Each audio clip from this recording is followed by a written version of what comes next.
The conversation was so nice, we had to have it twice.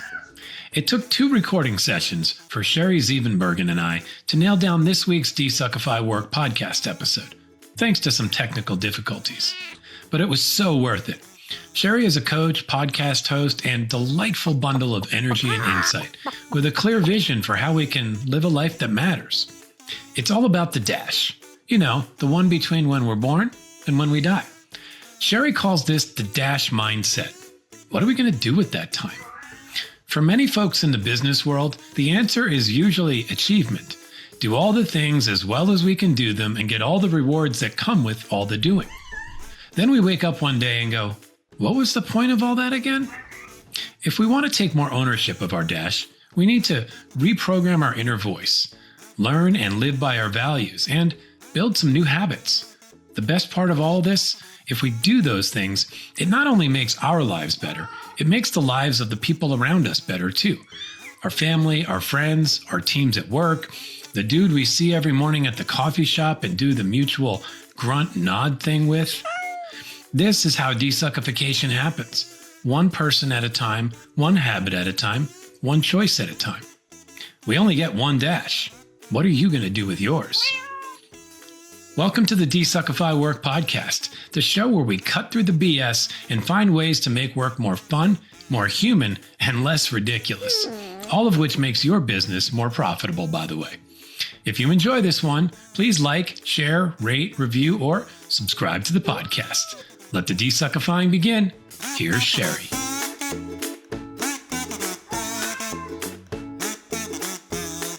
Okay, Sheri Zevenbergen, welcome to the DesuckifyWork podcast.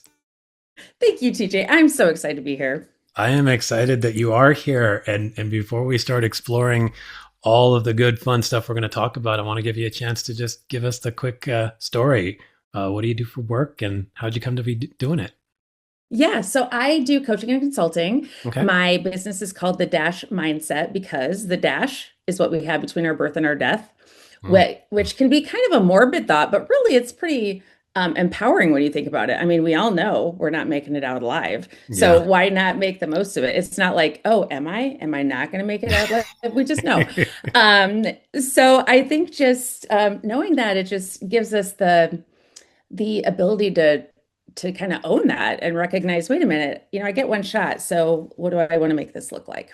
I really love that. There's like these 2 interesting meanings in it, right? There's the dash, literally like the dash that would show up on your tombstone. Right. This little dash. And then there's like, is it a sprint? Is it a dash? Like, and I like, how do we pace our lives sort of comes up a little bit as well. And I know you work a lot in the world of like high achievers and all that stuff where it can very much feel like a dash.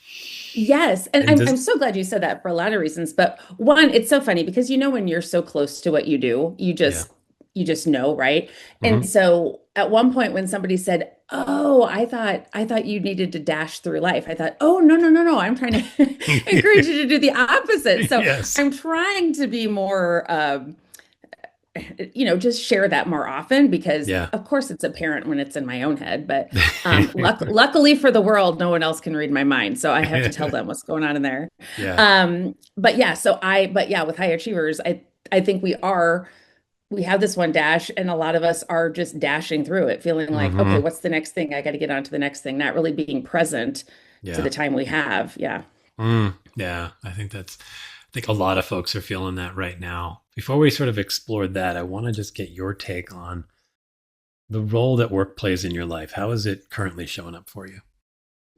How it currently shows up is, we're all works in progress, right? And so when I'm working with other people and I'm doing coaching and consulting, it's so helpful for selfish purposes because it allows me to remind myself of the things I'm sharing with other people, right? Like, don't dash through life. Don't be a workaholic. Actually take time for yourself. All of these things. You need to take breaks. You think better when you take breaks. All the things that we know intellectually that are so easy to share with other people. It gives me an opportunity to remind myself of that. I will say I'm certainly not a workaholic to the extent I used to be. But it's just a little different because I actually love what I do so much. Sometimes it's just kind of hard to shut off, not because I'm necessarily wanting to cross something off my list for that dopamine rush, but because it's just I really enjoy doing what I do. Mm, So yeah, it's very different in that I'm doing coaching and consulting on my own now versus, within an organization, which is really what I did my entire career without the same title. sure. So it's just a different kind of workaholism, TJ. So maybe you can coach me through that. Well, it's a really interesting concept, right? Because I think a lot of folks will make the leap from high stress, the other meaning of dash, like corporate Right. thing, race through everything, and go, I want to do my own thing. In part is so that I can kind of own my time, right? And what I hear the distinction is now you're owning your time, and maybe sometimes within that it's hard to resist the pull of the thing that you really love, right? And so, and that might not even be a bad thing depending on your family situation and all that stuff. Like if you're Right. sort of by yourself, like great. If that sustains you, it feeds you, it energizes you, it fuels you. Right. But I imagine you're like most humans, and there's more to your life than the coaching and consulting business. Like, how Yeah. do you know, find a way to sort of go all in the way that you want to, but also find opportunities to say, okay, I need to press pause and go deal with some other parts of my life that I also love, but I'm just deep in this rabbit hole of work right now. Yeah. It's something I work on every day because uh you know, I really try to think through, okay, what do I need to do today for myself that isn't going to be as much of a, oh, cross that off the list. It's Mm-hmm. not, for someone else. I mean, it ultimately is, but like working out, I Yeah. put that on my calendar. I have it planned out for the week, so that's on my calendar, and then I try to plan around that. Yeah. Clearly, I'm not going to, you know, tell a client, oh, I can't meet with you today because this is the only time I can go to kickboxing. Mm-hmm. But I really do try to make that a have to do kind of situation as well. Yeah. But there are days I kind of have to walk myself through it and think, okay, all right, it's okay to do this, Sheri. Yeah, you still have a bunch of other stuff to do. So, and also just trying to really plan out, okay, what, be intentional about, okay, this is the time I'm going to have with my kids. This is the time I'm going to have with my husband. Mm-hmm. And it takes me a lot of, I mean, there's a lot of self-talk going on, and maybe Yeah. sometimes I'm actually talking out loud. I'm not sure. I work from home a lot, so it's Yeah. relatively safe. Uh-huh. But what really just walking through it and thinking, okay, but maybe you feel like this is a luxury, but it's really not. So just talking myself through that. And Mm-hmm. also giving myself, I know, I mean, you were in the advertising world. Mm-hmm. I'm sure you had back to back to back to back meetings. Oh yeah. Did you ever have this feeling when you weren't in a meeting, kind of like this weird feeling like, oh, I'm forgetting something or I'm doing something wrong almost? Have Oh, you I ever had think that, TJ? so. Yeah. I mean, I think it's sort of baked into the culture, whether explicitly Yeah. sometimes, but certainly implicitly. If your normal day is back to backs and even double bookings, when there's a gap, there's at least the worry like, am I am I missing something, Yeah. or like you can even get the fear of like, am I being sort of left out of something? Something's Yeah. like, you know what I mean? Because like I think Right. you're just wondering like something is weird here. If I'm not being asked to be somewhere, why don't they want me there? You Yeah, know? right. And Yeah. who doesn't want me there and why? Yeah. And it's kind of crazy, but I will say I still have a lot of that. Yeah. Even, gosh, so I started my business about a minute before COVID, which is Mhm. great timing. Perfect. Yeah. But I still go through that sometimes. Like, Yeah. okay, I have one meeting today and it's okay. Like I'm still doing the self-talk around that kind of stuff. And oh Yeah. wait, maybe Sheri, you can just think Oh God. and strategize and What are those weird do words stuff. that are Right. coming out of your I mouth? know it's just kind of gibberish right now. Yeah. Yeah. But I'm talking to myself all the time.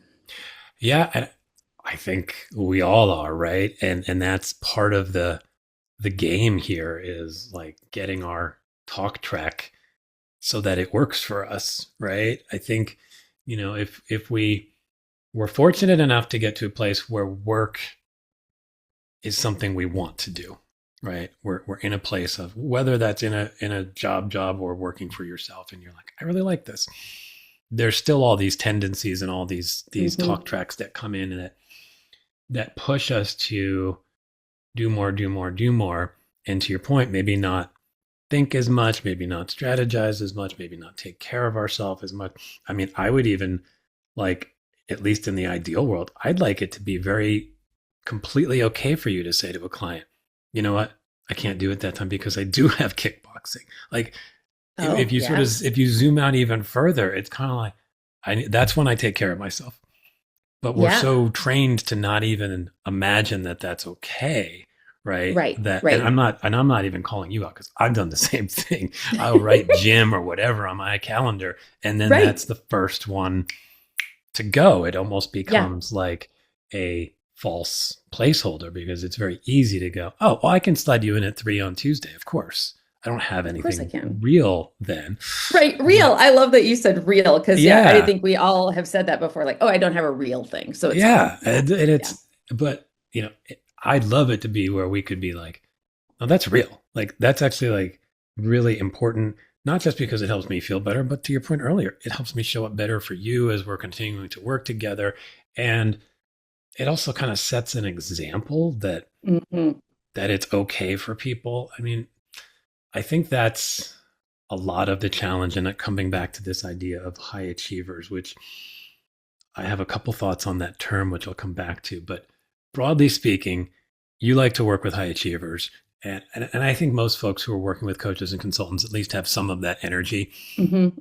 And most folks who are looking to accomplish a lot in their professional lives have a lot of these same voices that really skew our perception of, you know, what it means to be a human being in this space, right? So what are you seeing from the folks that you're talking to that one feels like they're struggling with? And then what are your thoughts on how somebody who's struggling with managing that talk track, managing the way to live their life more fully, how are you finding that they're able to get to that place? What's helpful for them?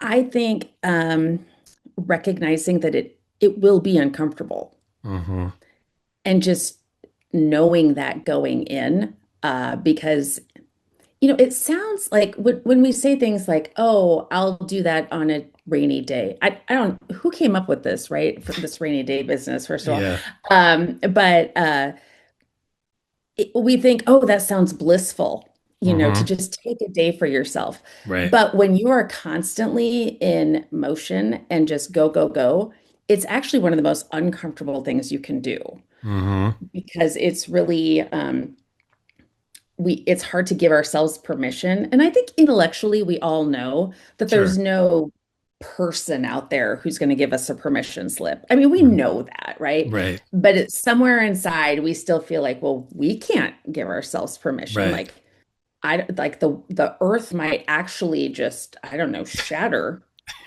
if I take a nap or whatever, right? And which is a pretty narcissistic thought, really, right? It really is, but it's the it's entire there. world. Yeah, it's there. But I couldn't take a nap, or I couldn't take vacation. And so I think just recognizing that it will be uncomfortable, but that doesn't mean you're doing something wrong, and just doing it anyway. And just, it's funny how, even though I mean, like, I knew that I wasn't heading to a good place, right? Like, I knew, okay, I'm going to get burned out, or I am burned out and I keep going, or whatever, but I didn't know what to do about it. I thought, well, this is the way I'm wired, so I'm stuck, and then I guess I'll retire and die. Like, and then that's when I'll sleep. And hopefully I'll get to retire at some point before the dying part happens. I die. But it's like, I think we're just so stuck in doing that we don't realize there is actually something we can do about it, and it will feel uncomfortable, because even the stuff that we think would be comfortable isn't. And then it feels like, well, I must not be this must be a sign that I shouldn't be taking a nap or I shouldn't be going on vacation or whatever. It's like, Mm-hmm. no, it doesn't matter how bad it is. It's still familiar. So when you make a change to something that's unfamiliar, like Yeah. napping or taking a vacation, it just feels weird. It Yeah. doesn't mean you're doing it wrong. It's Mm-hmm. just something you have to be willing to get comfortable with. Yeah. Yeah. And I wonder, I mean, our nervous system's just becoming so used to the sort of buzz of constant activity that, and the high cortisol levels that are just like swimming through us all the time, that the removal of that, and this is, I think, even why some people have struggled with things like meditating, right? The Yeah. removal of that, even for 5 minutes, it's wrong. It's an alarm bell. Like, well, the thing that's been keeping this system going for 10, 20 years is off. So yeah, red alert. Like, we can't do this. Yeah. And so then you go coming back to the comfort, oddly, of running my system in a very unhealthy way, but for whatever Right. reason, at least mentally, it feels safe. Right. And that's what Hmm. I kind of hear Hmm. you describing. It's almost like we have to recondition our systems to redefine what safe means, right? Yeah. It can feel unsafe to take a nap, take my kickboxing class, to go spend time with your kids, to do any of these things. And I think when you're running your own thing, I would add to that, just simply stop, right? Yes. Because it feels Yeah. very safe to just always be in the business, right? It's Hmm. as Hmm. soon as I stop, well, then what's going to happen? How am I going to get the next client, the next this, the next whatever? So, but, and so there's a lot of resistance there. So when you meet that resistance, what have you found kind of helps you push through the resistance, for lack of a better term, and start to retrain the system to feel safe taking care of ourselves? Well, I'm certainly still, like I said, a work in progress, but Mm-hmm. it's so funny because I'm sure you've had this too, where there have been times where I would just think, okay, if I can just I'll stare at my monitor for 5 more minutes and then I'll get the thing out. And then Yeah. you step away for 2 minutes and all of a sudden you solve your problem, right? Mm-hmm. And so I need to constantly remind myself Yeah. that we're far more creative. We actually address more challenges when we actually stop staring at our computer or we Mm-hmm. do actually spend some time. So I have to remind myself of that. Yeah. Um, I also it's helpful for me to kind of think about workaholism like any other addiction and Mm-hmm. realize, okay, it's kind of like when you're scrolling nonstop or you're binge Mm-hmm. watching. Yeah. Um, I can't even think of a show because I don't. Ted Lasso, we'll say, Mm-hmm. which, by the way, ridiculously, we don't have Apple, so I've only seen one episode on a Oh, plane. geez. Oh, man. But I know I would totally binge watch that and feel guilt Yes. after it and all the things. But Mm-hmm. it's kind of like, but we wear workaholism as kind of more of a badge of honor, like. Yeah. And I wasn't, I was never the type that's like, oh, look at me, I worked this many hours. But in my head, I Yeah. was certainly, I thought that was a sign of my worth, which Yeah. sounds ridiculous saying it out loud. But I remember um, when I started out when I first graduated from college, I was in public accounting and you had to work 70-hour weeks. And Mm-hmm. I remember sometimes it was like I'd work 65, and there was part of me that was like a little ashamed inside, Yeah. like, Mm-hmm. oh gosh, I guess I slept more than I needed to, right? That's how Yeah. stupid. Like public accountants, sorry to all the CPs out there, but we're not actually changing the world. Right. Well, yeah. I mean, what's amazing is, like, even if you were, right, like, because we always say that, right? It's not, uh, we're not saving lives, whatever. Like, Yeah. I'm not so sure that the way a lot of doctors are trained and have to work is necessarily the best thing for a sustainable Oh, thing absolutely. either. When, residents are working 100 hours a week or whatever they're working, Yeah. like I get it, but also I kind of want my doctor to be at the top of their game, Yes. hopefully. So I think even if you literally work in a profession that it is life or death, all of these things we're talking about probably matter even more Yeah, because you're going to show absolutely. up better. But it's just, I think it's just in the water. I think it's just, if you're a professional and you're a professional who wants to achieve certain things, and this comes back to that high achiever mentality, I think it, like, that's like, you put that on, that's part of it. Then you just believe all of these stories. And, it's part of the reason I struggle with the term high achiever, because I think it kind of creates this belief that the value is in the achievement, meaning the promotion or the money or the status. And it's like, I Yes. think for at least a lot of folks who are currently probably wearing that high achiever coat, for lack of a better term, I think what we're actually getting at more is like high impact. Like, we want to make a difference. We want to, yeah, we want to be recognized and all of those normal human needs. But it's like, I just feel like there's probably a better term. And so for right now, I I'm going agree. with high impactors or something like that, that it's like, we just want to do things that matter and make a difference, and maybe even change the world in a slight way. And we want to grow, so there's that like growth mindset piece of it. But it's less about the status of, I got promoted, I got the this, I got the this. So that's a piece of it.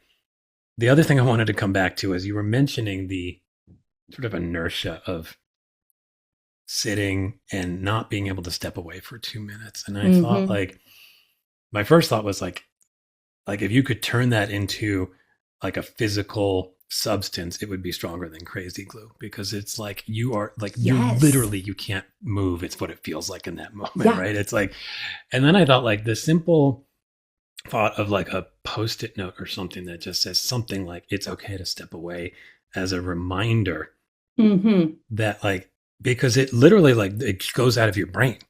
That's the way I feel. Like, the idea that it would be okay to step away is nowhere near my brain when I'm in the same kind of moment. And just having some kind of reminder around to just be like, oh yeah. And then, like you said, you do it, and like 3 answers come to you, and you've done more work than you did the last 20 minutes, like trying to force it out. Yes. And it's almost embarrassing sometimes. Like, I'm embarrassed in my head. Like, this just happened yesterday. Right. Like, how many times do I need to walk myself through this? But it's funny how we can rationalize whatever we're doing. And it is almost like, I mean, it feels like we don't have a choice in that moment. Yeah. And I mean, there have been times where, and I think what's especially sad, okay, so I'll come back to what I was about to say, but when we're working with people who are a different type, have a different work style, then no matter what, whether we're intending to or not, we still kind of have these expectations of those people, and people can feel that, right? Yeah. So my husband he's very much a hard worker, but he doesn't have the compulsions I do. So there have been times he would say throughout our marriage, like, we'll just sit down. And well, yeah, okay, that seems rational from your standpoint, but from mine, it's like, that's the most irrational thing you could possibly say to me, right? Yeah. So I like the idea of the sticky, but it has to be a sticky for ourselves. But if somebody else puts a sticky in front of me, I'll be like, well, you just don't understand. You don't get it. No, it's true. It's true. Yeah. I mean, that's, it's funny that reminds me of something you said on one of your recent podcasts. It's not really content related, but stylistically it is. So you mentioned this concept of like gratitude, and that when we're feeling all sorts of just churned up and off and stressed and whatever, and oh my God, things aren't going the way I want them to, I'm having a bad day. Like, when that person says, well, you should be just be grateful for what you have. Like, you literally said, like, you kind of want to punch him. It's like, okay, I'm not going to punch you, but I kind of want to. I kind of want to. Yeah. And that's that same kind of thing. It's like, we have to come to this realization ourselves. And that's the hard part, right? Because to get to a place of, okay, can I actually take some thought around what I'm grateful for right now? Like, it actually does make a difference, but only if you get there. Right. Yes. And that's the hard part. And you mentioned sort of feeling like dumb about all this. And I think, like, we actually, just as people, I think we sort of overestimate how much control we have over all this machinery. Oh, absolutely. It's so influenceable. Yeah.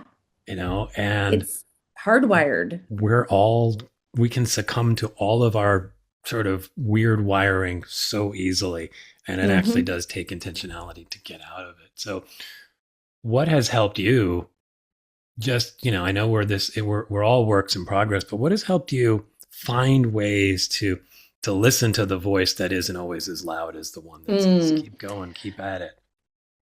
Something that has fascinated me that I've learned within the last, I don't know, 10, 15 years is it never really occurred to me that we actually could control our thoughts. I mean, anything around this, anything around our thoughts or, control any of those things I thought were woo-woo, like the idea of journaling, meditating, all that was just like, oh, that's woo, which is pretty, I mean, how could that be? I mean, I understand in general the human body and the brain and all these things were so complex, yet, if you don't just get things done, that's woo. Yeah. Right? So what? There's more to it than just doing stuff. So anyway, when I learned that we could actually, when I learned more about the nervous system, when I learned, and really recognized, oh, wait a minute, a lot of the stuff I'm carrying along is all, it's all been programmed within me. And a lot of it was, I didn't program it myself. It's all my experiences and all the things, which seems so apparent. Yeah. Once you know it, it seems so apparent. And it just made me realize, well, I could actually, I mean, there's neuroplasticity. I can change. It's just something I didn't realize before. I just thought, well, this is it. This is what I got. Sorry, sorry world. Sorry, Sheri. But now realizing that, okay, it will take time, but I can actually be uncomfortable and take a break and adjust to that and start to make that my normal. And then when I realized that and started doing it, and it got a little easier and a little easier, that's what really helped me. But it still takes talking all the time because we always have this like, I'm thinking of like an 8-track tape. I love it. Let's go there. I don't know why that came into my mind, but like, I guess maybe because I was born in the 70s. And so I have an 8-track playing. I like it. But like, that's always playing and I can just like pause it or I can, lower the volume. But, it really is something that was kind of installed into my programming before I even knew it. And it doesn't mean that's right.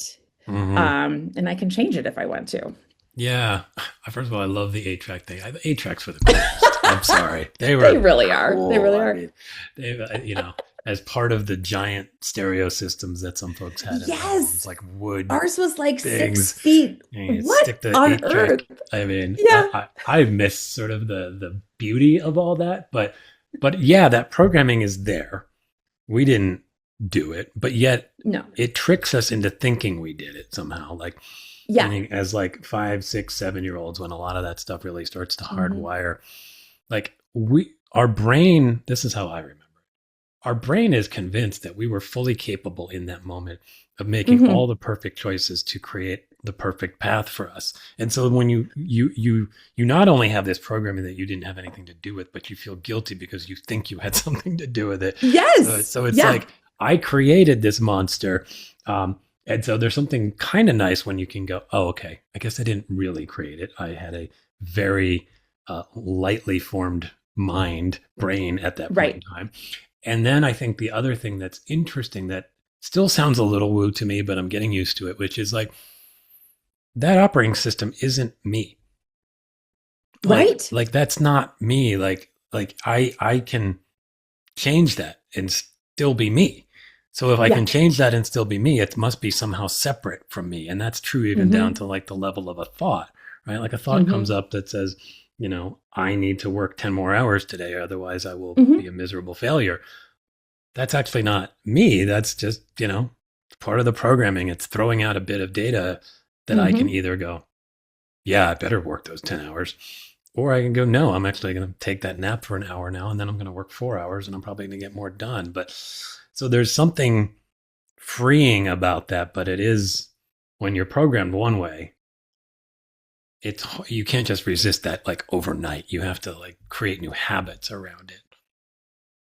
Yes, it Yeah. takes a lot of work. And the first step, I think, is even realizing that we are programmed a certain Yeah. way. I mean, Hmm. I knew I had this hardwiring, I guess, but Yeah. I didn't think of it. I thought of it just like it was that like I couldn't do anything about it. It wasn't Hmm. like a program you can reprogram, right? Which is a Right. little bit, I guess I have a different vision in my head when I think about a program versus Hmm. hardwiring. But Yeah. um yeah, and just like you said, like if somebody had said, well, that's not really you, I would be like, what are you talking about? Right. Exactly. Because I'm so like Hmm. it's this or That's that. Like me. what do you, It's what's it's this? my It is voice. I hear me. it. Like It's in what there. else? Yeah. Yeah, I can hear it. Yeah. But I kind of think of it as I think at one point in life we could actually believe what we saw in the news. And I feel like Yeah. we're now at a point where we can't. Yeah. It's kind of like when we hear what our own voices. We Yeah. Oh, can't I love that. necessarily even believe our own voices. It's like Yeah. you can't necessarily take it as true. And we just Yeah. think, well, that's true, and I need to pay attention, and it's a sign. It's Hmm. like, no, it's just it wants to keep you safe, and familiar is what's safe. Yeah. And if you're thinking about it from a physical standpoint, maybe that is the safest thing. But if you actually want to be fulfilled and happy and Yeah. rested and all those things, then safe isn't necessarily the way to go. Yeah. I love that metaphor with the news because I think that's very apt. And I think it then gives us permission to change the channel to even a different source of news that feels more aligned. So that's kind of the Hmm. reprogramming. Hmm. Occasionally shutting it off, which is, Yeah. through taking a nap or if meditating works for you or whatever, going to the gym, going for a walk, whatever shuts that thing off.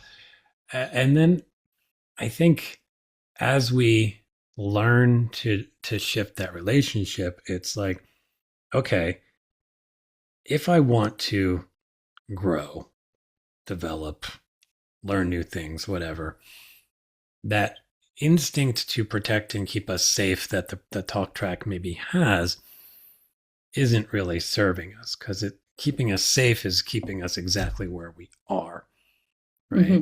And if where we are is frustrated or you know uh, stressed out of our minds, like all those things, like, well, it's safe in the sense that yeah, it is familiar and it feels okay to stay there on some level, but if the core of us doesn't want that, then that's who we need to listen to.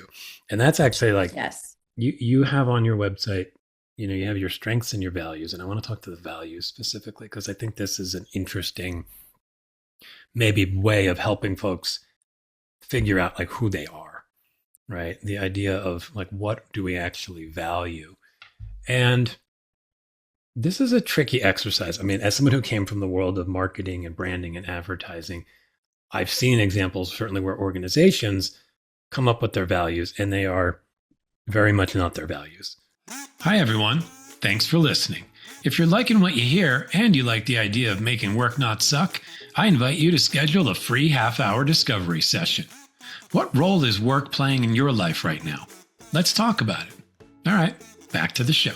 The companies who have values, like they can feel a little hollow.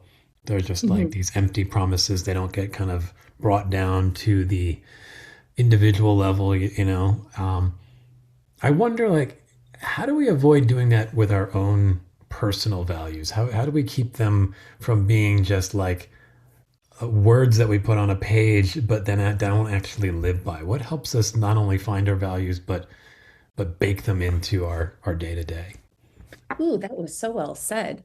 I agree. Yeah, a lot of companies, I think, put them on the wall with a picture of an eagle or something, right? Of course. Um, but something I do and that I encourage other people to do is actually put them somewhere where we can see. So I actually have, when it comes to my strengths, my values, the things I do that actually energize me, I actually have those on a paper that I keep near my computer, or Mm, I have posted near my computer.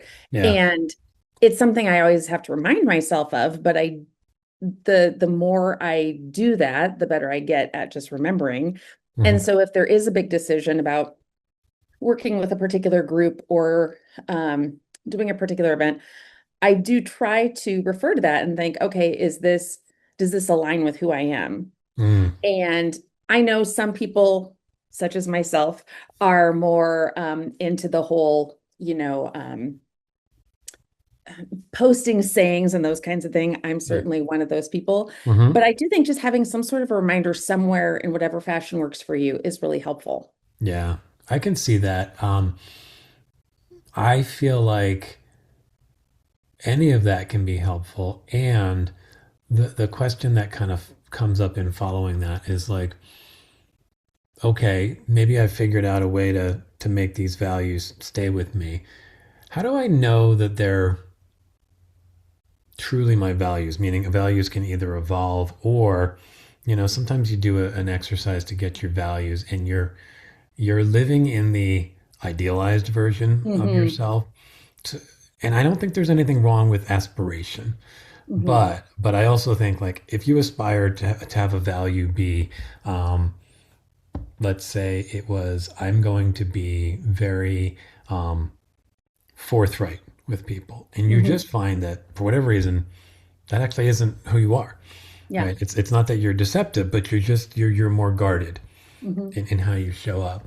Like, how do you make sure that when you get to those values, they may have a little stretch in them, but they're also within a space that you're actually going to live them, and they're not sort of this idealized version of yourself. Yeah. Oh, I love that. It's interesting because when I work with people, I have them work through a particular assessment I use called UMAP. And I don't know if I've talked to you about this before or not, TJ, but so we incorporate or we determine, okay, what are your top strengths? Just what do Hmm. you do naturally well? Because those are the Yeah. things we generally don't notice because it's Yeah. just how we operate. Hmm. What are your values? What drains you? What energizes you? What particular skills? Your personality and Hmm. interests. And so when I work with people one on one, we walk through each of the values they've determined, and I actually have them define them in their words Hmm. because it doesn't even matter what another person's definition of a Yeah. particular value is. Right. For instance, freedom is one of my values. Yeah. My brother, who was in the Air Force for several years, has a very different definition of freedom than I Sure. do. Yeah. And so it's just, but we kind of, not that we throw around words, but I think we often think, oh, I value this, I value that. And we kind of just have this sense of what that means. And we think we're paying attention to those things. But Yeah. until we actually spend some time reflecting and actually define them for ourselves, we don't really make decisions as aligned with who we are Mm. as we want. Yeah. I was also going to share when you were talking about idealizing our values. I worked with a particular person he had worked in a hospital setting before. Okay. And then when he went through this with me, he said, "Hey, I didn't select compassion. I mean, that wasn't in my top Yeah. 10. Yet I worked at a hospital. Does that, and this is not verbatim, but he kind of questioned, like, does that make me a bad person? Right? Yeah. Because Hmm. do think that when we think about some values, such as generosity, compassion, and some of those things, we feel like if we don't make all of our decisions based on those things, when we actually think about it, well, should we be? Right? Right. But I mean, compassion didn't make it into my top 10, right? Yeah. Yeah. Yeah. But it is one of those things that kind of makes you question who you are. Of course. But I mean, I have other great stuff in my top 10, but it's just really interesting when people stop to think about it, some of the conversations we have. Yeah. We're just, we just all show up differently in our own way. And maybe compassion is its number 12, right? It's Right. just, Yeah. It's not and I like think that's a you big thing too. don't Oh, I'm like it. sorry, go ahead. What's that? No, no. I mean, I think what you're getting to is really interesting. Like, first of all, whatever's in your top values doesn't mean you devalue Right, the other exactly. things. Like there's room for compassion in Right. somebody's life, even if it's not in their top 10 or whatever Absolutely. values. And what you were getting to too, that's really interesting with like, should it be, is sometimes the value of the values conversation is as much that just like untangling the stories and the identity Hmm. stuff that we're dealing with, like like particularly around those values that feel either just like I should have it. Like integrity is a value that shows Right, up for a lot of people. It's like, well, I should, of course I should have it. right, Well, I'm sure there's a place for integrity for you, but it may still be worth figuring out when you think about the choices you make by and large, is that factoring in as much as some of these other right, ones, right? right, Um, and it's okay to to wrestle with that, and then it's okay to be like, okay, yeah, it's not in my top 10, but there are times where that's going to really matter to me, and then I'll right, lean into it. But more often I may be leaning into creativity, or I may be leaning into optimism, or I may be leaning into whatever. right. So yeah, there's a judgment that if you look at a list of values, I think most people could probably circle 10 that have a very aspirational, like I should be generous, I should be compassionate, I should have integrity. And then others where you might even be like, that shouldn't matter so much, Right. right? Like one that comes up for a lot of people is like stuff around money, right? Hmm. Whether it's financial stability or financial success, like I shouldn't care about that so much. Well, why? What's Right. going on there? That's actually the work, right? Is like, well, what's Hmm. going on there? What Hmm. is that story? More so than where you land on Hmm. the value. Yeah. Yeah.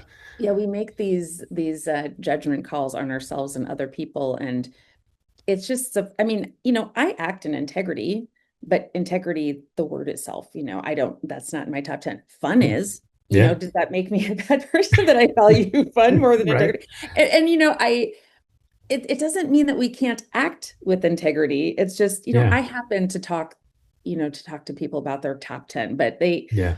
we value far more things than that. It's just we have to have some level of focus if we're going to make decisions that are in alignment with who we are. Yeah. I think that's one of the biggest challenges I have. Don't worry, I'm not going to, get into politics or anything, but we have Yeah. such a divide that I feel like it is people are thinking about it in a black and white way. Like, Hmm. oh, well, you didn't make a decision based on this, so Right. then you are Yeah.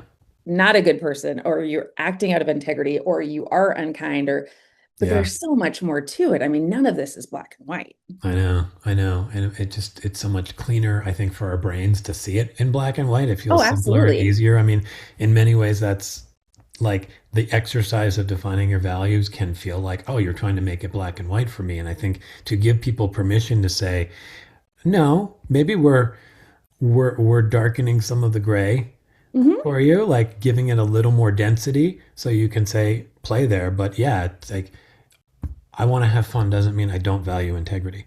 Right. It just doesn't have to mean that. And yeah, like I would agree, certainly in the political sphere, like, well, you value security means you don't value compassion or something like that. It's like I might value security more relative to you, and I might value compassion Hmm. slightly less than you, or Yeah. whatever, if you're going to put it on a scale. But it doesn't mean both of those things aren't in the calculus of the whole thing, right? Right. Exactly. Oh, I love that. The calculus of it. Yeah. We're Yeah, we're so complex, and I yeah, understand. Yeah. Our brains want to simplify, but yeah, we're still human. I mean, yeah, we're yeah. complex.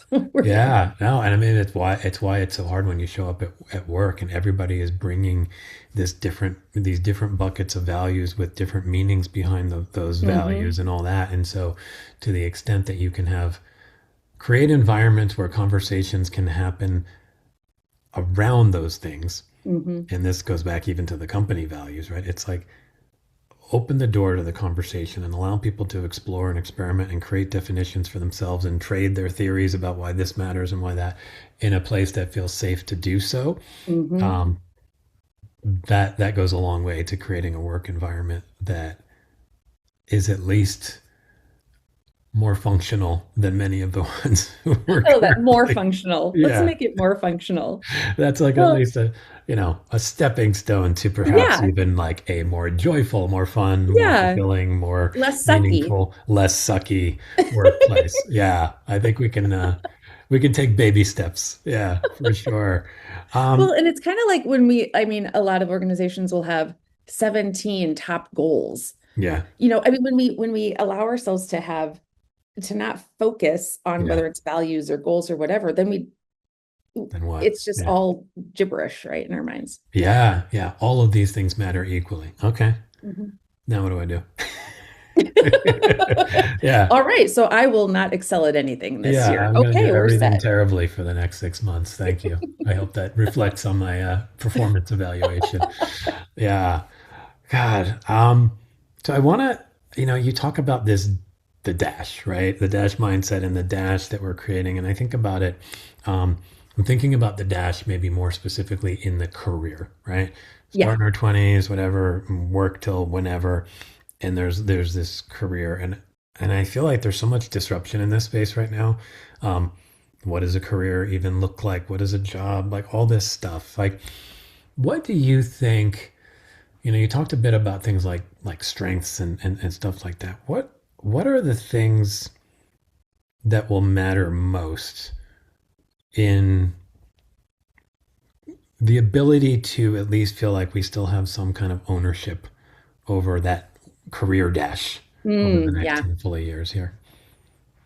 A big thing for me was really realizing that we actually do have more ownership. We have more control, more um, of a choice than we give ourselves credit for. And Yeah. even though intellectually I always knew that, there was still a part of me that was kind of handing it over to someone else to tell me, okay, here's what you're Hmm. good at, Sheri, or Yeah. here's the role for you, or here's Mhm. whatever. Oh yeah. And when it's really empowering when we think about how much choice we do actually have, and that if we do get curious with ourselves, which is kind of scary. I mean, Yeah. it's scary to get curious with ourselves, to get curious with others, and just kind of ask, well, what's your thought process behind this decision? And asking ourselves that. Sure. Um, that I realized, I had to kind of step out of the jar because we're just too close to ourselves to figure out what we should do with that dash, whether it's the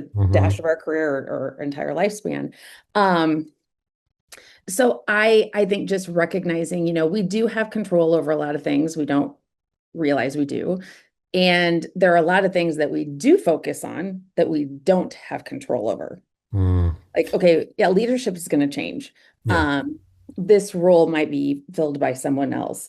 Uh, you know, but we can decide, okay, am I a square peg trying to shove myself in a round hole? I Hmm. can just complain about that Yeah. and tolerate it for 3 years Yeah. of that relatively short dash. Hmm. Or I can figure out, okay, maybe there's a square hole somewhere that I Right. can fill, or how Hmm. can I adapt within that? But we spend so much of our time and energy with these swirling thoughts about things that we can't actually control, Yeah. and not enough on the things that we can. Yeah. There's so much of that, right? I mean, I think I don't know what the reason for that is, and maybe that doesn't matter. But to your point, it's like the data in front of us will constantly be evolving.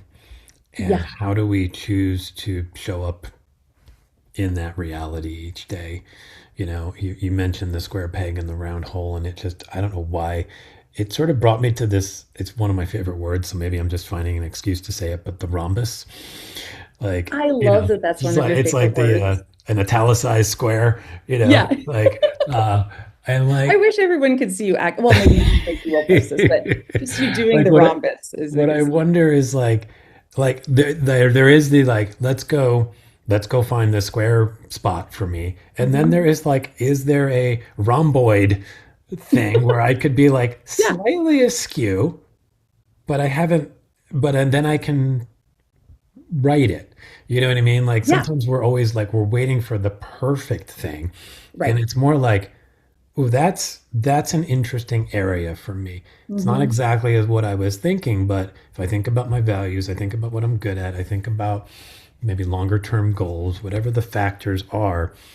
Yeah, I could shimmy my way into that spot and then kind of make it my own. Yeah. And then it sort of fully writes itself and it's square again, right? So it's like Yes.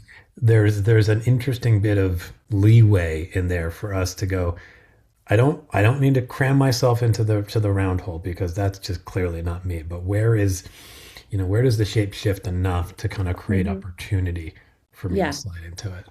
And there really isn't a perfect, none of us is a particular shape, Yeah. and there's no perfect space for us to fit into. So we have to we have to shift and adapt a little bit. And maybe it's not us. I think most often Hmm. we change ourselves instead of trying to adjust the space we're trying to fit Yeah. into. Mm. And because we kind of think, well, I know a lot of people, including myself, just thought, well, I guess this is part of being an adult. And that Yeah. sucks. Yeah. 1,000%. But I mean, because we always hear, oh, you should feel lucky to have a job. You Hmm. should, it's just part of the job. It's not in the job description. And we just we beat ourselves up Yeah. for having anything we don't want. It's like, oh, well, I should be able to do that. And we're constantly trying to prove ourselves. We don't want to Hmm.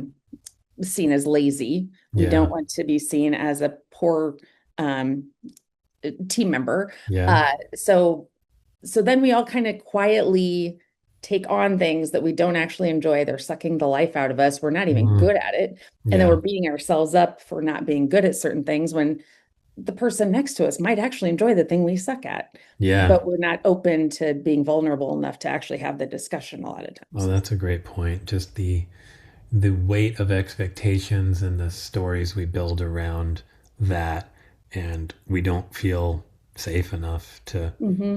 to reveal either I don't think I'm very good at this. What a terrifying thing to say, Yeah. right? Or I don't love it. And like that is almost more like, to your point, who am I to get to say what I love or not? Like Yeah. That's not what life is about. yeah, You're not right. supposed to love All what right. you do. And but it's like, I think you should think of all those things and Yeah. ideally feel safe enough. So it's like, to any leader out there, it's like, give people that opportunity because you're going to get so much more out of people if you give them the space to sort of own who they are.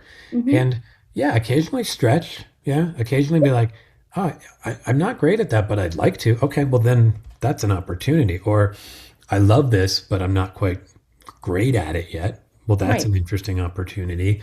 Um, so there's like there's probably this sweet spot between the way you're describing how you feel like when you become an adult and you almost feel like you have to be a complete shapeshifter and just Oh, yeah. like, and then there's the rigidity of like I don't want to adjust to anything. There's a Yeah. sweet spot in there where it's like I can hold the core of me together through my values and some of these other things and be willing to adapt and grow and stretch and meet new opportunities that potentially show up for myself. And I think that's the environment that people should be trying to create Yes. because then you get so much more out of people. And it's one of those things that's so easy to talk about, but when you are in back-to-back meetings every day and you're just trying to keep your head above water, Yeah. you don't think, I need to schedule some time to have a conversation and ensure there's psychological safety within the department and Yeah. that I express, what I'm good at. And we Yeah. just don't think Yeah. about it.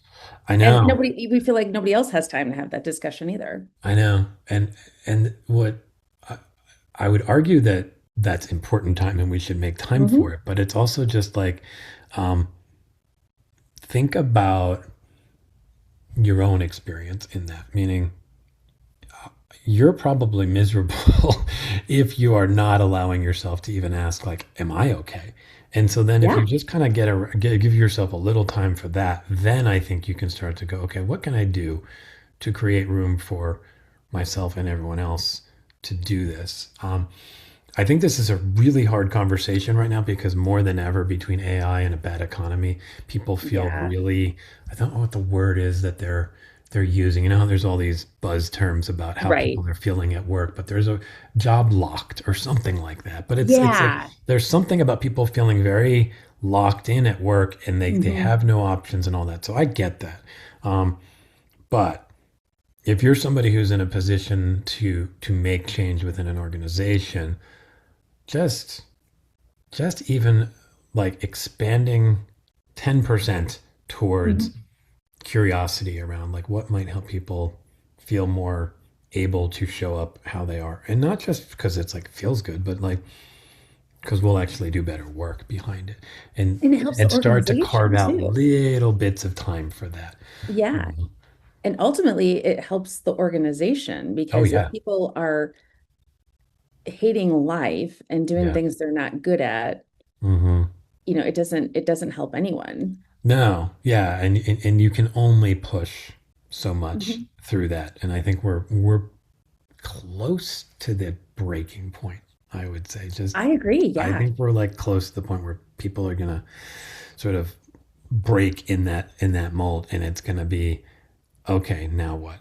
And so Hmm. perhaps if you just start cracking open the door to thinking a little differently about this, maybe find a way to reduce the amount of calls you need to have every day by 10% and Hmm. create that Hmm. little bit of space. I mean, I would argue you should probably could go more than 10%, but let's try 10%. Yeah. 10, 12. Let's just start there. Let's Yeah. just baby step it again. But yeah, so I think it's fair to acknowledge the hardness of this and then also acknowledge that doesn't mean it can't be done. Right. Right. Yeah, And it's not something that, again, back to the black and white, I think we kind of think, oh, we have to just keep doing what we're doing or make this right. gigantic adjustment. And it's not that at No, all. no, Um, it's not like, oh, let's bring someone in and spend $200,000 to fix this. Well, right. no, just start by the conversations, Yeah. helping people recognize that it's okay to be vulnerable and it is a trusting environment and they're supported in that rather Hmm. than clinging to their jobs Yeah. and feeling like, well, I guess this is an adult, at least I have a job. Yeah. Yeah. I don't think that's good for the company. I don't think it's obviously good for the individual. I think it's actually awful for society at large as well. Yeah, And we just have a bunch of people who are on the verge of breakdown all the time. That does not feel like a good place to be. I don't yeah. know. Yeah. Well, and we're surrounded by other people who are chronically stressed. So Yeah. it appears to be normal. Yeah. Yeah. It's a weird collective gaslighting, Yes. Oh my you gosh, know? that's such a good way to put it. It's just so strange, but it is real. Speaking of feeling stressed and burned out, like I'm curious, like, do you have, and you probably don't call it this, but do you have like a desuckify process or mantra that helps you when things are like, that like brings you back to center? What is the thing for you that gets you to feel like, okay, I can be again and not just be this weight of everything? Well, I am going to call it that now, the Desuckify process. Wow. Good. Okay, now that it has a title, I really have to think about this.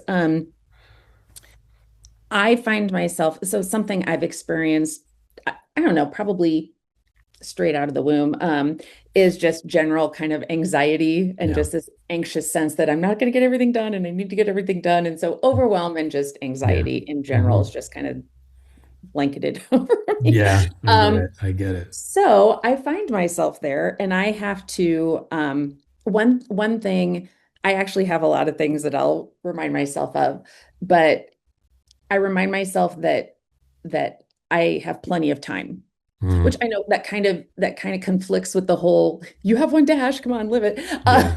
Yeah. But also I just have always had this sense that I don't have time to get everything done. I'm running out of time and Mm, realizing that, okay, time just is. mm, I try to remind myself, and again, just like everything else, something I'm constantly working at is to remind myself I have plenty of time yeah.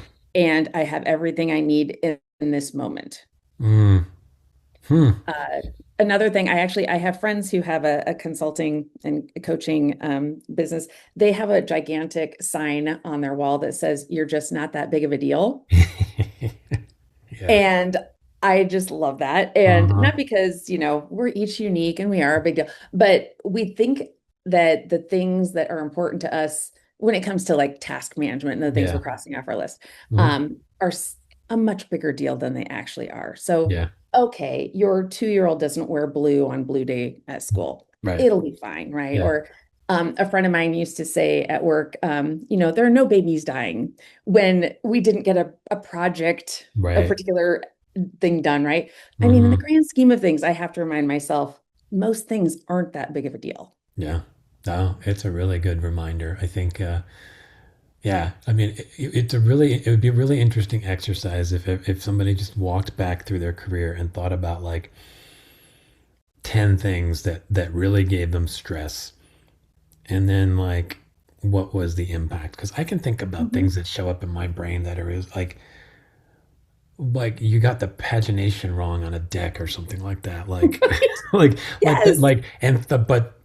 but you were sitting there like fussing with it and like, oh my God, I Yes. don't know what's going on here. Oh my God, it's not working. Like so absurdly not consequential. And Yes. yet in the moment was spiking your cortisol, your blood pressure, your heart rate, Yeah. you're pulling your hair out and you got 10 people sitting around you going, "Oh my God, how are you going to get this page right? Oh my God." Like that is just like I think that would be a really helpful exercise because I think everybody would laugh the way we're laughing right Well, now. It's yeah. just like But in it's that so moment, and yeah. in that moment too, if somebody were to tell you it's not that big of a deal, I mean, that no, no. No, It's like telling no. someone to calm down. Yeah, exactly. Yeah, Right. just Yeah. Be grateful for don't. what you have, like that whole thing. Be Exactly. thankful It's for like, what you have. not now, Um, friend. yeah, Yeah. friend. Yeah. So that was a really drawn out answer to your question. So I guess it just depends upon what it is, Yeah. and just reminding myself, I do have time. I have everything I need. It's not that big of a deal. Yeah. But it's one of those things, again, you have to do to with yourself, because if Yeah. someone else tells you, it's just you're gonna kind of want to punch them. Yeah. No, that's a big deal. Like you don't want to walk around feeling like you want to punch people all day. That I'm doesn't making myself sound very hostile. I don't think I am. Um, well, the anxiety blanket that yeah, you and many of us wear a lot does probably have you a little guarded at times. I true. get that. I'm similar, so I got that same. I don't know. It was maybe part of the immunization schedule when we were younger. I don't Oh, know. I wonder. Yeah, here's a little dash of anxiety that's Just a dash. just gonna keep you like never fully certain that things are good. Just to keep you on your En- toes. Enjoy. This will make you a more productive member of society. Trust me. Yeah. Well, it's funny you mentioned the dash and like it's one dash and that like can help us focus. The visual that came to mind as you were mentioning it in the context of like slow down, I do have time. Like you ever work in like a program where you can like I do this with like editing software. You can see the timeline really stretched out, or you can see it kind of really stretched in, and there's just like a slider. And I kind of thought of like that like you have this dash, and you can look at it like literally like the length of a dash that would be on Yeah. your Microsoft Word program or whatever. Uh, Trademark. Sorry for using a brand name there. Um, but you can Are you also getting money go, off of this? Okay. yeah, today's episode. But you can broaden that and you can go like even this moment that feels super condensed, you can go actually like no, it's not as condensed as it feels like I've Oh got a yeah, I little love that time. visual. And so just like sliding the dial to give yourself perspective on time relative to importance or consequence or mattering to you Yeah. and your values to come back to that, I think Yeah. is Oh, maybe I a love that. useful tool within the dash mindset potentially. Yeah. And life it's a series of moments. And so Yeah. often I have thought about, I'm thinking about the future more than the present. And then Mhm. when that's the case, I'm not actually living my life. Yeah. The future doesn't even exist yet my head is there. And Yeah. then the present is just me thinking about the future. It's just, It's a weird head game, right? it It really is. It's is. like, and then you get nostalgic for a past Yeah. that you actually never experienced because you were thinking about the future. Yeah, the whole thing It is is. like, It's yeah, life is this so this thing is messed up. it's messed up. And then we have to live our entire lives with it. Yeah. So I know I've given you a lot of questions and stuff to talk about here. I'd love to give you a chance to flip it towards the audience. Do you have a question you'd want to ask the audience? I would love to ask everyone, what are you just naturally good at that you don't even recognize? Mm, Because we all operate a particular way. It just seems like, well, yeah, this is the way everybody should operate, or this is just the yeah. way it is. Mm, And so I would love for everyone to think about what they're most complimented on which is generally what they probably dismiss because they Yeah. think, well, it's no big deal. Mm-hmm. Because we all bring our, our own distinct value to the world that we're not Yeah. even noticing. And that's just really pretty unfair to everyone if we're just Yeah. not leaning into it, not even seeing that it exists. So Mm. that's my question is what are Yeah. you just naturally good at that you're kind of overlooking or dismissing?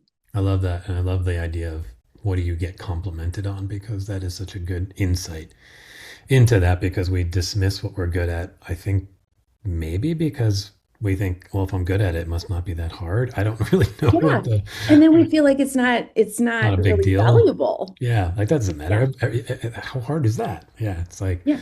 yeah, it is eye opening if somebody goes, well, you do this thing really well. And you're kind of like, I Huh? thought that was like just showing up. Right. I Right. just showed up today. Yeah. Yeah. I love that. Well, we'll definitely see what people say about that. Um, a question I like to always ask people is, if you could wave a magic wand and fully desuckify the world of work, what does that world look like? I love the word desuckify so much. People really recognizing the ownership they have, um, and recognizing the value they bring. That can I swear? You definitely I'm just can. saying the A word. I think we each have this badass brilliance that we bring to the world that we Yeah. don't see. Mm, And so just asking yourself, what is that? yeah. And it doesn't mean that everything we do has to involve that, but just how can we be more of who we are Yeah. rather than focusing on what we need, what we think we should improve, or what somebody else thinks we should improve because that's what they value or that's the way they operate. Mm, And just really focusing on complementing one another's strengths and being curious about one another's values and having a safe environment to do that. mm. That sounds pretty awesome to me. I love the badass brilliance idea. We talked about AJ, I think we like should work together. What could we do together? I would love to work We could together. have I think there's podcasts. that would be fun. Let's try it. The I was thinking, I think you had mentioned like job descriptions or something before, and I'm thinking of like that's like line one. Bring your badass brilliance. Yeah. Like that's actually what we should be focused on. Like yeah, like every job has certain areas of focus, but like the reason you're spending time trying to find someone specific is like what is the thing that you bring that allows you to do all the things and Mhm. more, in a way that we have not been exposed to yet, Right. and that I feel like so many of our processes around hiring and all that right now are antithetical to that. They are much more about fitting people into the box and checking the box Mhm. as opposed to inviting people to show up with all that Yeah. badassery, you know. Badassery. Oh my God. I have so many words I have to incorporate into my vernacular now. I'll create a glossary for this Thank episode. you. Yes, please do. Uh, yeah, and I think especially now with AI, and I mean, back when I interviewed for jobs, I'd actually send a hard copy resume and cover letter, Sure. and people had to review them. Hmm. And now it could be that there's no human actually reviewing anything that people submit Yeah. for a job. So it's just Hmm. based upon these key words, I know. and it's based upon what people have done in the past, Hmm. like what they've actually done versus who they are as people Yeah. and what they want to do and can bring. Hmm. So it's, oh, you don't have 3 years of, I don't know, healthcare service. I don't, Right. but you're an empathetic human who values, maybe you're compassionate, Hmm. Um, Yeah. oh, you could probably figure it out. We could teach you, and Yeah. you'd be much more valuable in this position than someone who lacks those characteristics and does have that specific experience.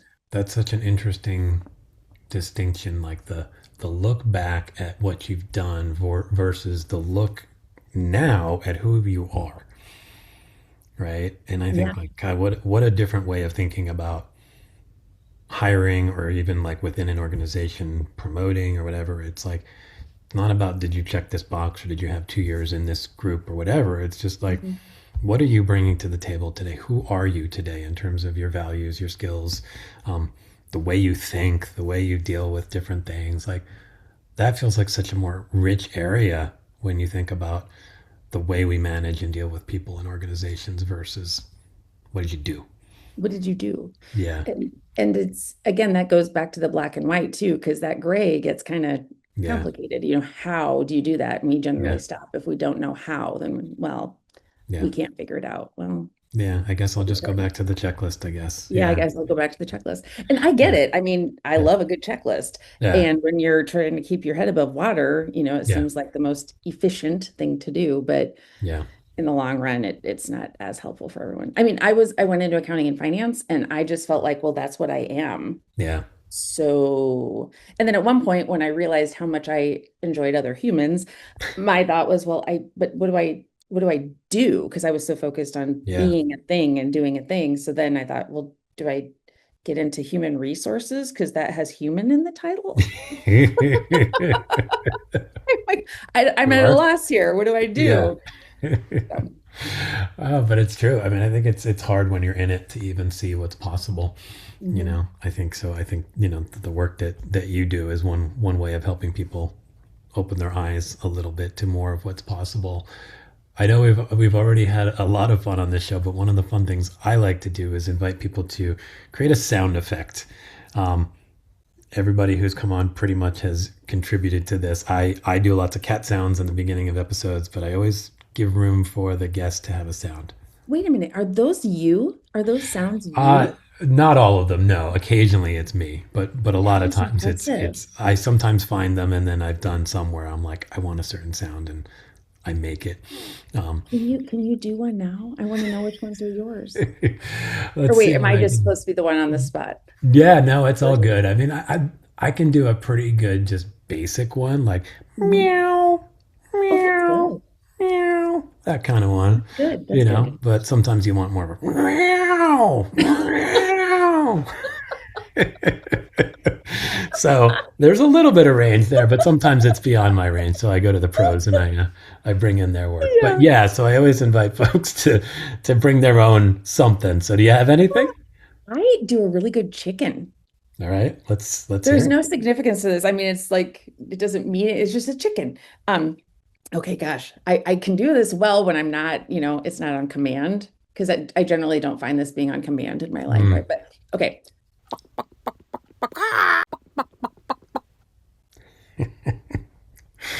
I love that. I love the chicken sound. I think that's freaking hilarious. Oh my God. You mentioned it doesn't always like get, you don't have to do it on command. Yeah. Is it more like just when you're reacting in the moment, you just bring that out? I don't really know when it's come up. That's a really great question, TJ, because how would that have ever I don't know. come I up mean, at as any a point in my kid, it life? definitely would come up because as a And I kid, you feel would like call somebody a chicken, you'd do the whole thing, and you, I think it came up in my adult life, which is yeah, a little yeah. confusing. I think I it's don't know. fantastic that it came up in your adult life. As somebody who just made a bunch of cat sounds, I am certainly not one to stand in judgment of your adult chicken Oh, you're free to sound. judge. I'm Yeah. judging myself right now. I'm confused by it I am all. judging you very positively. Let's put it that way. So I'm glad that you brought that sound to the table. The last question I always want to ask, obviously, is just how can people find you, Sheri? How can they learn more about the cool work and find a way to make their dash a little more meaningful and fun and awesome? So I'm quite consistent. My website is the-mindset.com. Hmm. And for social media, I'm on LinkedIn. Okay. I was on Instagram for a minute years ago and was on Facebook, but I'm just exhausted by all of that. So LinkedIn is where you can find me, and the-mindset.com. And my podcast is the-mindset.com. Yeah. Very Well, consistent. I definitely invite people to listen to that. I think it's a wonderful podcast. I like that you do a mix of interview stuff and then you do kind of these shorter, like just giving people nuggets of stuff, like the one you had done recently around the one that where you wanted to punch people because they were telling you to be Oh, grateful. right. When you say the one where I wanted to punch people, that doesn't really That narrow it doesn't down. narrow it down I enough. talk about that a lot. No. About That was being like grateful. it was like 80 tips to be. Oh yeah, to be grateful. Things to be Yeah, grateful for. yeah, yeah. So I like that you do that stuff as well. Well, I will point people in all of the directions, and thank you for coming on, Sheri. This was just so Thank much you so fun, much. and I am grateful for you. Thank you. I'm grateful for you. And by the way, we talked about this a long time ago, but I would very much love to have you on the podcast. So That would be awesome. you can Yeah. share all your wisdom. Let's Okay. do Thank you so it. much, TJ. This was a blast. Awesome. Thanks, Sheri. Bye-bye. Bye.